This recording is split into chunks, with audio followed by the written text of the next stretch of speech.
O Show. This is the Big O Show. Somebody's saying Rockville and Daytona. I know, but I'm not there this year.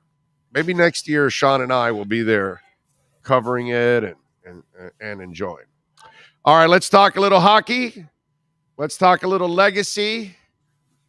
Where the hell is Huberdeau and Barkov, bro? When are they going to wake up? They didn't wake up in the first series. They haven't woken up in this series. What the hell is going on? Stars need to be stars, David. What's going on? Do they know that? Do they realize that? I think they're finding that it's a little tougher to do what they do in the playoffs than it was during the regular season. I wouldn't say that they haven't shown up. They're not showing up on the score sheet as much as they did. But, I mean, Barkov was great at the end of the Washington series. He led, I believe he led all Panthers in shots on goal last game. Huberdeau had the great setup of Duclair in the first goal. You're seeing it. What? Not enough, bro. Not enough. You got to be Jimmy Butler, bro. You got to be a son of a bitch. Here's the question I have for you. Huberdeau, Barkov. Are they more Bam Adebayo or are they more Jimmy Butler? Because they seem to me to be Bam Adebayo, and I don't think they have any Jimmy Butler in them. I don't think they can be sons of bitches. I don't think they can be Sidney Crosby and cut your heart out.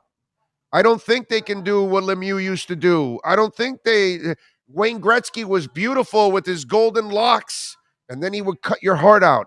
Dwayne Wade would look at you with that baby face smile, and then he'd cut your heart out. Is Huberdeau or Barkov more Bam than they are Jimmy?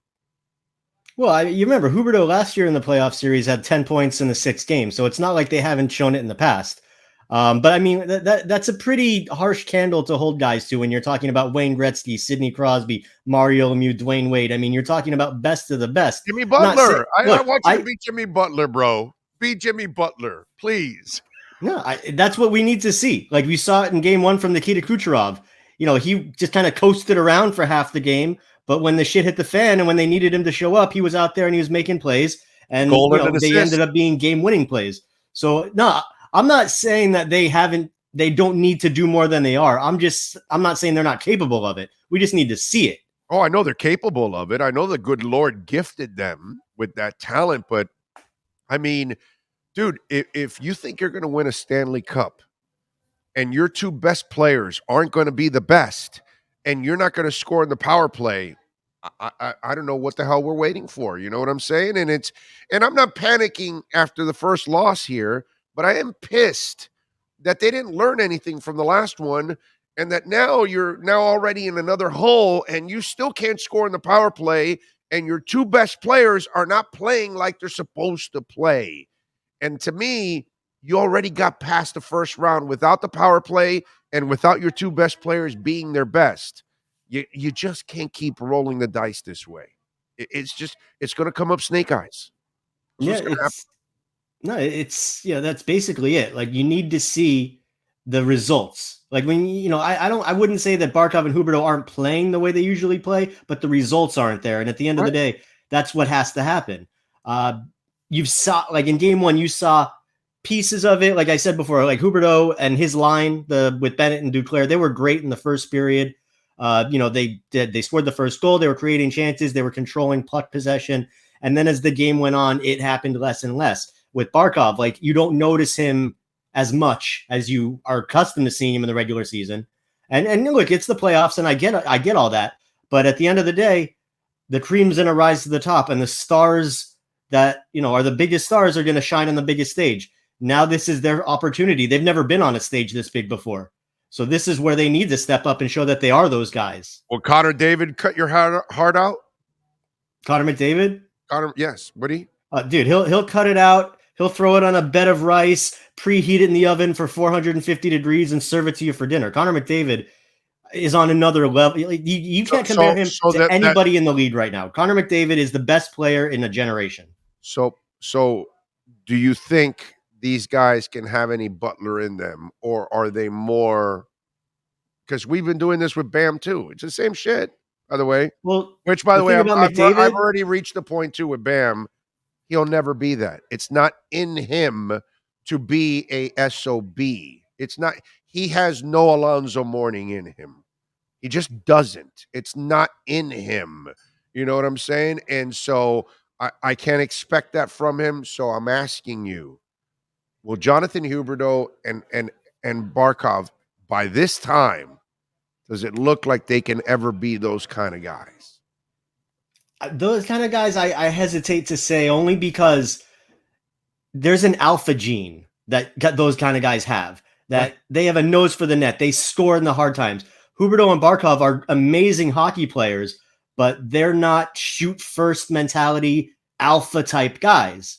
And again, there's no knock on them, but when you're talking about a Connor McDavid or any player that you can say is going to cut your heart out in the playoffs, they have not shown that they're going to be that kind of player. They're excellent I almost distributors, racking up the points. Like Connor Verhaeghe wants to be that guy more than Huberdeau and Barkov does. It's crazy. Yeah, you've seen like over the years, like Frank Vetrano, he was that kind of guy, a shoot first guy. Now his skill isn't anywhere near the other guys. Right. Mike Hoffman, another one what the Panthers had for a couple of years, very shoot first oriented, puck to the net. I remember Panthers history, Olli Jokinen. That guy had a cannon for a shot, and he'd put him up. He'd shoot every opportunity he got. There's not a player. What was the guy next to Fleischman? He was a little bit of a son of a bitch too. Oh, the guy next to Fleischman. I'm picturing him. I can't think of his name. The guy that came from Chicago. Yeah, he played. He had a little dog in him too. He had a little bit of that in him. But yeah, it's just. But you think about it, as gifted. Blanking on his name, dude. Huberdeau played like an MVP this year. Chris Versteeg, yes, he had a little son of a bitch in him too. Oh yeah, and so, but it's like Huberdeau this year, bro. There were moments that I was like, I'm watching him and I'm like, wow, it's a coming of age. That's what I thought was happening with Huberdeau this year. It was a coming of age, and it was actually really in the regular season. He had played like we'd never seen before. Plus, Barkov goes out, and it was like he said, I need to take over now. And he did. And I was really happy with that. And that's kind of the attitude I want now. I want both of these guys to say, we need to take over. And if we got to set you up, we'll set you up. But if I got to score, I got to score. You know what I mean? Well, and I don't know. Right there. Yeah. What you just said, that's the difference. That's the issue. Like even during the regular season, when they were taking over, it wasn't individualism. It was all pretty plays. Even if they make some great, Barkov cuts through the neutral zone, Swiss cheeses the defense, he's still probably going to be passing the puck to someone else, and it's going to be a great play. Huberdeau, he's got these amazing spinorama assist plays that he's famous for, but they're not doing it all on their own. They're not finishing the plays on their own. And I think that's kind of the X factor that we're talking about right now is, okay, Barkov is going to go swizzle and swaggle and do his thing. We're going to cut off the guys that he's going to pass it to. And then the puck just kind of floats off to nowhere. And that's what we're seeing on the power play a lot in the Washington series and in game one against against Tampa the other night. A lot of passing plays that ended up with the puck going to nowhere. You see these great moves, these great opportunities. They're getting around the net. No shot on goal. There's a certain point where guys just have to start thinking, I'm going to be selfish and shoot the puck. And I mean, I feel like we've said it ad nauseum over and over and over and over around the Panthers. It hasn't really been an issue this season, particularly because they're scoring so much and they're finishing these amazing plays. But right now, I think they need somebody or multiple somebodies to just shoot the damn puck every time you get one time it, throw it at the goalie. That's what's got to happen. Andrew Brunette, how have you graded his coaching and his adjustments so far? Because I have a hard time measuring him in the regular season because I kind of think they were already in cruise control and they are who they are. But I don't know if he's making a difference in the playoffs right now. Is he making the proper adjustments fast enough in the playoffs? Your thoughts on Brunette right now? I was, as the first round went on, I went from like down here to it just kind of raised because I saw the Panthers noticed what the Capitals were doing. They were keeping a winger up high. They were clogging up. They were stacking up on the blue line, and they were taking away the Panthers' speed in the neutral zone. So the Panthers are a team that during the regular season, their flow, the way that they possessed the puck into the zone, they carried it in. They kept possession. They did it more than any other team. That's where their offensive opportunities came off rush more than any other team. Their dump and chase opportunities were the lowest in the league. So what do they do against the Capitals? Suddenly they start dumping the puck more. They start getting behind their D and going to work that way. And it took a couple of games. You saw it took them a little while before you started to see the Panthers playing that style where they finally get in the zone and start doing what they do. It took them a little while to get set up against the Capitals because they were skating their asses off and they were taking away time and space. But those adjustments gave me a little bit more confidence in Brunette and his staff that they're very much paying attention to what's happening in the playoffs, that they understand that a playoff series is a living, breathing thing that you've got to get through. And they made those adjustments. So I actually feel good about the playoff adjustments they made. I thought switching up the D pairings was really smart. Putting Sherratt and Ekblad together, putting Weeder with Forsling was key because Weeder, I mean, for a guy that, cares as much as he does and has as much skill as he does, he's very much a live by the blade, die by the blade type of player where he's going to make great plays, but he's going to make aggressive mistakes. And putting him with Forsling, who Andrew Burnett, I believe, called Mr. Fix-It during the Capital series, it's turned him around a little bit. Hopefully, game one was a little rough for Weeder. He had a couple penalties. He kind of got turned inside out by Nikita Kucherov. But overall, to answer your question, I thought that the first couple of games I was skeptical. As the series went on, I felt better and better that the coaching staff, they weren't in over their heads. By the way, Montour had some key plays in that game too, bro. Could have. He had a couple moments there too in that game. All right, let me. He's sneaky good. Like Brandon Montour, yeah. he's a solid player. Yeah, no, and smart plays in pressure moments. Like he responds quickly and really, really impressive with that guy's response and thinking in really, really tough situations. There, he got the Cats out of a bad situation a couple of times. I was really impressed with him. The power play, bro. I know you can't answer this question. Hell, they can't answer the damn question. How bad is it? Is it a lack of confidence? What are you reading into this?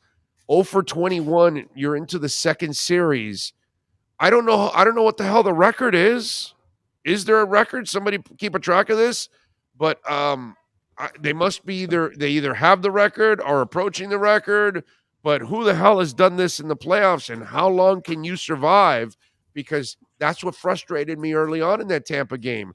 They kept making one stupid mistake after another, giving them that I felt like it was Oprah Winfrey with a Panthers uniform. You get a power play, and you get a power play, and you get a power play. That's kind of the way I felt in that game. And I'm like, yo, guys, you're playing the Lightning. Don't give them these chances. And meanwhile, when you get these chances, holy crap, you've got this offense and you can't score, dude. What the hell is going on? Yeah, it's like they've said it time and time again. Wow. Got to stay out of the box. Got to keep control of our sticks. We got to take away the undisciplined penalties. And then they go out and that happens. High stake. 6 power plays for Tampa. 50% they convert on 3 of 6. Florida gets 3 power plays, does nothing. That was the story of last year's series, really, with special teams. The Panthers were better 5-on-5. The Panthers were better 5-on-5 on Tuesday. Yes, but they were. Tampa had 6 power plays. Even when there was a 4-on-4, I tweeted out, I like our chances.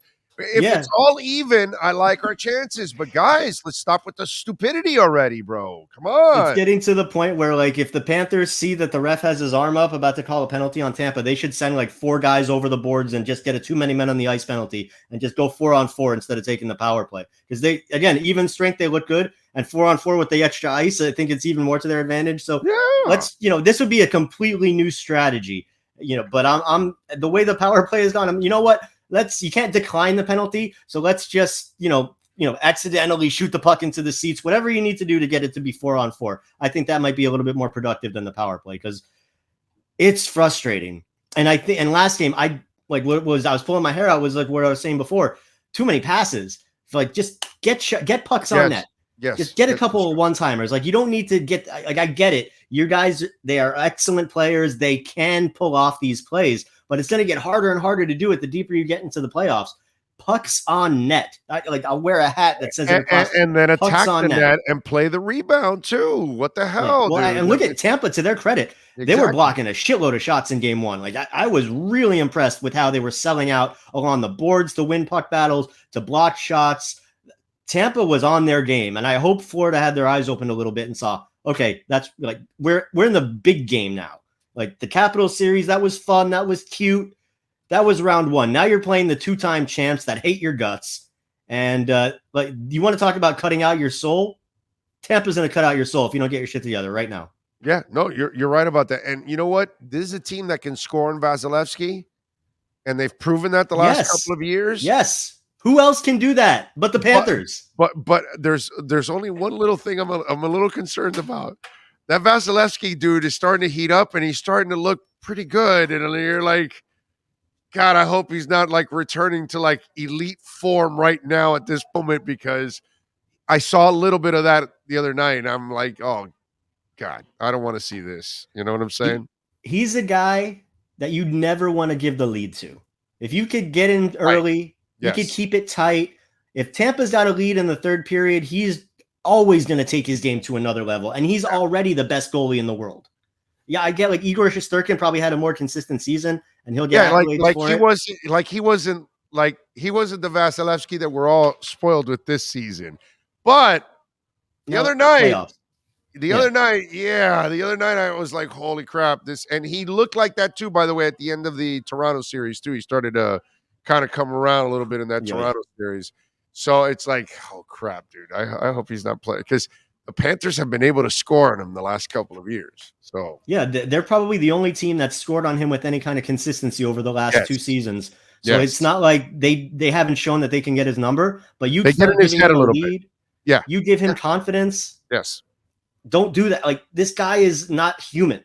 He is probably the best clutch goalie that this league has seen since Patrick Waugh.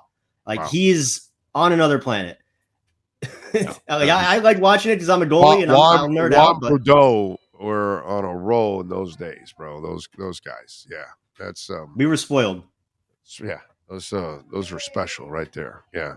All right. They bounce back tonight.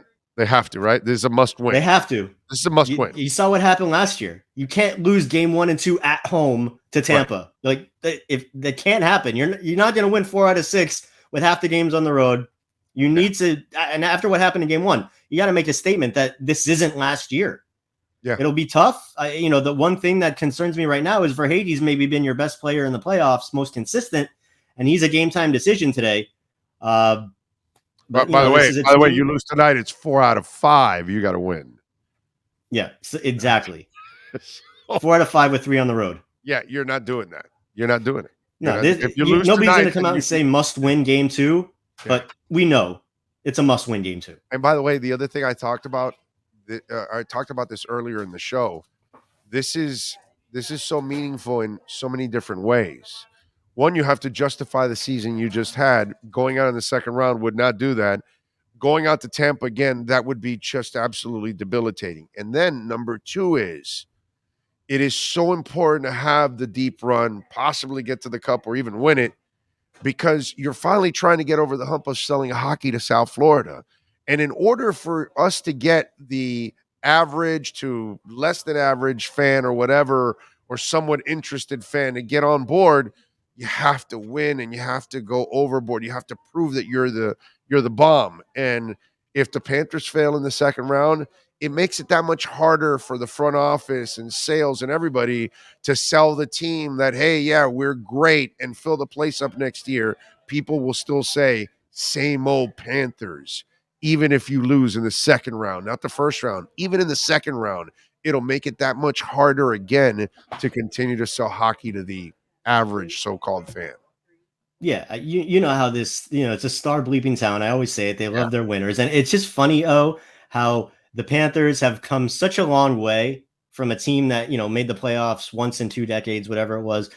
Now it's same old Panthers losing in the playoffs to Tampa. Right. I'm just taking a moment to appreciate how far we've come with this franchise. Because, and look, ultimately, they're going to be judged on if they get to that success, and the success would be, at least, I think, Eastern Conference Finals would be like, if you reach these finals, maybe I think that's pretty good for a first year team that's reaching these heights. But man, when you win the President's Cup, you gotta go deep, bro. You gotta go deep this year. You've got to prove that you can get over the hump of your cross-state rival. Yeah. You've beaten them in the regular season. You've shown that you can do all that crap. But I mean, last year's playoff series, it was fun. It was exciting, but it was 6 games. It wasn't even 7 games. It was 6 games, and they were down 3-1. Yep. It was great to watch, but they were never really in it. No, I'm with you. They were I'm a with- fluke overtime goal away from getting swept. Yeah. So, Uh, this is it. No, It's time to prove it. there's no doubt. 24-hour locksmith, alennylocksmith.com is the website. House or car locks. They do it all. They can reprogram your keys to your home keys. They do it all. Key replacement. Call them 855-869-5625. Go to alennylocksmith.com. And remember, locations all throughout South Florida. We've got 2 locations in Tampa and Orlando. Yeah, we'll service the Lightning fans too. And we also have one in Phoenix, Arizona. So locations and growing all over the place. alennylocksmith.com. By the way, speaking of keeping it kind of locked down, Bob really hasn't been the problem here. So for those of us that, and some of us are concerned, we can't really point the fingers at the goaltender. So that's actually a pretty good thing so far. Yeah, that's especially after last year with the 3 goalies in 6 games. Right. That's a blessing for the Panthers that they don't have to even worry about goaltending at this point. Even the games where, like last game where it's 4 goals, it's not like Bob is giving up these like pull out your hair, frustrating, what the hell was that kind of goals. Like he's locked in like I've never seen him in a Panthers uniform. Yeah. It's finally had. We've been talking about it for since he got here, Orlando. Finally, we don't have to talk about Bob. Right. He's just doing his thing. He's earning his salary. Yeah, right now he's definitely not the issue. I'd point the fingers more at Huberdeau, Barkov, and the power play. The stars have to shine. Yeah, the stars have to do it, and then the power play. Those 2 things. You get those, and I think they'll be just fine because you nailed it.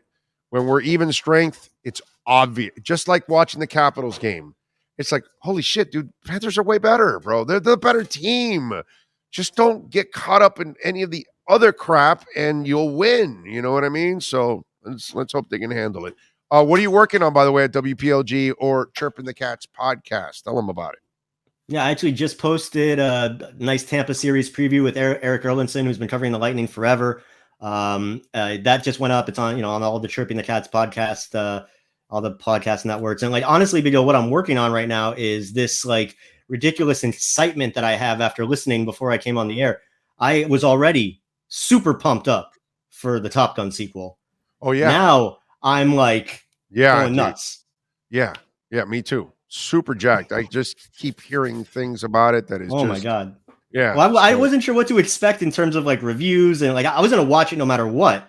But to hear that people are like gushing over how good it is, like that's like icing on the cake. 5-minute standing ovation they gave. Right? Yeah. I don't know. You go find Rich Eisen's recap of it. Go put Rich Eisen Top Gun. Okay. Listen to him talk about it, and you're like, holy shit, really? Like he and his wife was there with him doing the show that day, and they both went to the movie the night before, and so she was gushing over it also. No. So yeah, apparently it was a knockout. So you would never think that a sequel 40 years later would be any good. You know what I'm saying? But yeah, that's the thing. My bar was low. So to hear that, what I'm hearing, it's like, but you know what? In a way, and maybe I'm not in the majority, but I'm a Tom Cruise guy. So I love most of his movies anyways. I would say that I've enjoyed most every movie I've ever seen of Tom Cruise. So yeah, I really, if you go by the history, we shouldn't be surprised that Tom Cruise is part of it and it's successful because no matter how many Mission Impossibles come, you keep watching them and you enjoy the crap out of all the Mission Impossibles. You know what I'm saying? Even like weird movies like Edge of Tomorrow, like that you think would be like kind of piece of crap movies. Like I'm like, no, I'll watch that whenever it's on TV. Like, yeah, The Last Samurai, bro. Right? I enjoyed the crap out of The Last Samurai. You know, Days of Thunder. I can watch that, bro. This one's for you, Harry. Yeah, man. I'm a Tom Cruise guy, man. So I'm definitely looking forward to that one. All right, my brother. I appreciate you. All right, you can be my wingman anytime. Anytime, baby. Enjoy the Okie tonight. Be good. Hopefully. See you, buddy. You got it. There he is, the great David Dwork, and our lockdown segment.